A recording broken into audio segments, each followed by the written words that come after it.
অধ্যাপক আনাল ইসলাম, একটা বিষয় কিন্তু বারবার এসছে যে বিরোধী দল এবং সরকারি দলের মধ্যে সংসদে যত স্বাস্থ্যকর বিতর্ক হোক, কিন্তু ভার্চুয়াল জায়গাতে, ডিজিটাল ফরম্যাটে বিরোধী দলের পক্ষ থেকে সমালোচনাটা খুবই ন্যাক্কারজনকভাবে হচ্ছে।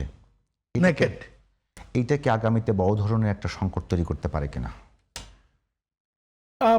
না, অবশ্যই। মানে যদি ভার্চুয়াল জগৎটা তো আসলে খুবই বড় জগৎ, এটা একদম একেবারে তৃণমূল পর্যায়ে পর্যন্ত চলে যায় এবং এটা খুবই ফ্ল্যাশিং একটা ব্যাপার।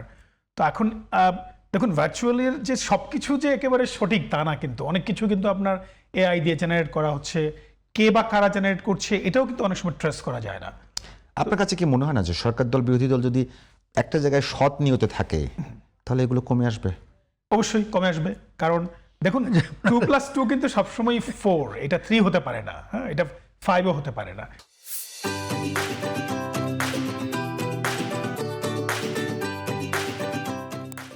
সেক্ষেত্রে 2+2 এর ইকুয়াল টু 4 এই ব্যাপারে সরকার দল এবং বিরোধী দল যেন মানে কাছাকাছি অবস্থান করে অ্যাটলিস্ট। একেবারে না, আমি বলছি না যে তারা এক হয়ে যাক, কিন্তু কিছু কিছু জায়গাতে মানে নর্মসের জায়গাতে অন্তপক্ষে যেন আমি যেন আপনার সমালোচনাটা নগ্নভাবে না করি। একটু তারা আছে তাদের, না, হ্যাঁ, একটু তারা আছে তাদের।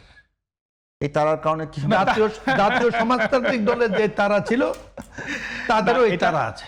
এটা আমি মনে করি যে সমালোচনা করা দরকার, হ্যাঁ। আবার ভার্চুয়াল জগতে চিন্তা করতে হবে, যেমন অনেক সময় যেটি হয় যে ধরুন সমালোচনা গালিগালাজ কি এক নাকি? না, গালিগালাজ তো এক না, I agree with you. Definitely. It's not এক। কিন্তু এখন গালিগালাজ কিন্তু আপনি দেখতে পাচ্ছেন ভার্চুয়ালি, কিন্তু কে করছে, কারা করছে এবং এটা কি কোনো তৃতীয় পক্ষ করছে কিনা এটাও কিন্তু ভেবে দেখতে হবে। মানে এটা পুরোপুরি ওভাবে নেওয়ার সুযোগ নাই।